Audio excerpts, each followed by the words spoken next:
Hello everyone, তোমরা সবাই কেমন আছো? আশা করি তোমরা সবাই খুব ভালো আছো। তো দেখো নতুন আর একটা দিন শুরু করলাম।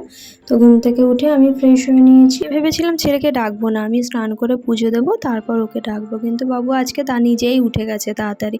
তো যাই হোক, ঘুম থেকে উঠে গেল, তো বাইরে ব্রাশ করে নিজেই একা ফ্রেশ হয়ে নিল। তো শুয়ে একটু টিভি দেখছিল, তো আমি ততক্ষণে গিয়ে স্নান করে পুজোটা দিয়ে নিলাম।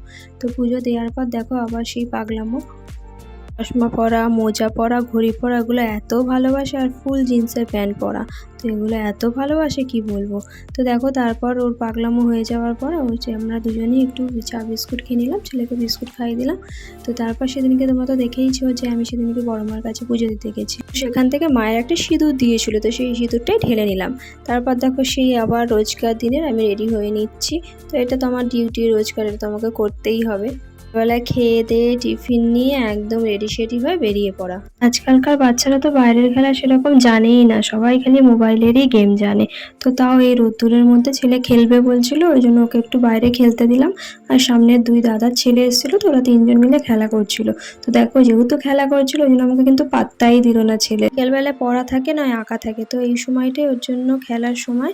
তো ওর পাপা আসবে কাজ থেকে, তো স্নান করবে, তো ওই জন্য খেলে ঠেলে স্নান করে ঘরে ঢুকে যাবে দুজনেই। আমি বেরিয়ে পড়েছি টোটো অটোর উদ্দেশ্যে। যখন যেটা দরকার লাগে তখন কিন্তু সেটা মোটেও পাওয়া যায় না। যখন তুমি এমনি ফাঁকা দাঁড়িয়ে থাকবে তখন দেখবে কত টোটো যাচ্ছে ফাঁকা, কিন্তু যখন তোমার দরকার পড়বে তখন তুমি একটাও ফাঁকা পাবে না বা যাবে না, এরকম হয়। তো অ্যাট লাস্ট অটো পেয়েছিলাম, তো অটো করে পৌঁছে গেছিলাম। তো এখন যেটা দেখতে পাচ্ছ তোমরা, এটা হচ্ছে কি ওই 1:30 বাজে, তখন টিফিন চলছিল।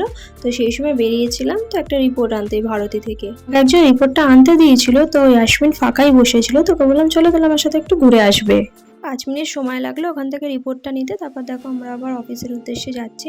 আমরা সোজা রাস্তাতেই এসেছিলাম, তো আবার কোন অলিগলি দিয়ে আবার নিয়ে গেল অফিসে।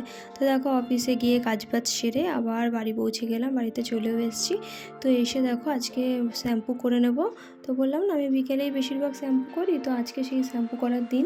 তো আমি শ্যাম্পু করে নিলাম, করে তারপর একটু মাথায় সিরাম টিরাম লাগিয়ে নিয়ে এবার ছেলের পড়া আছে এখন, তো ওই জন্য মা একটু রুটিটা খাইয়ে দিচ্ছিল, তো খেলছিল আর খাচ্ছিল। তারপর দেখো আবার রেডি করে নিলাম, নিয়ে ওকে নিয়ে পড়তে চলে যাব।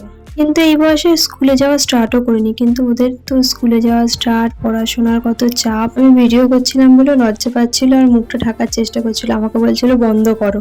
তো দেখো ওকে দিয়ে চলেও এসেছি। তো এসে মা ঘুগনি করেছিল, তো সেই ঘুগনি একটু নিয়ে খেয়ে নিলাম।